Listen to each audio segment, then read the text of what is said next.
तो फाइनली दोस्तों आप लोग खेसारी लाल यादव तगड़े फैन है तो प्लीज़ हो जाइए तैयार, क्योंकि दोस्तों कल आ रहा है फिर से छठ पूजा। बदरिया से बहरी निकले, जिस गाने का नाम है बदरिया से बहरी निकले। जी हाँ दोस्तों मैं बता दूं फिर से तहलका मचाने के लिए आप लोग खेसारी फैंस हो जाइए तैयार। जी हाँ दोस्तों मैं बता दूं कल रिलीज हो रहा है अंकिता फिल्म से। जी हाँ दोस्तों मैं बता दूं बहुत ही सुपर डुपर हिट ये गाना होने वाला है। जी हाँ दोस्तों मैं बता दूं इस गाना का ऑडियो नहीं डायरेक्ट वीडियो ही रिलीज किया जा रहा है। कल 3 अक्टूबर है, सुबह 6:15 में हो जाइएगा तैयार आप लोग। जी हाँ दोस्तों मैं बता दूं आप लोगों को कि गाना 6:45 में रिलीज होगा, तो सुबह में ही तहलका मचाना है आप लोगों को खेसारी फैंस को।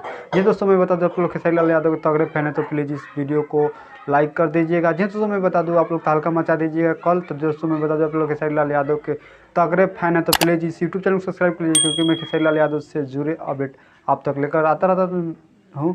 तो मिलते हैं नेक्स्ट वीडियो का, तब तक ले बाय बाय। दोस्तों मैं बता दूं आप लोग को वीडियो अच्छा लगा तो वीडियो को लाइक कर दीजिए, अपने दोस्तों में शेयर कर दीजिएगा।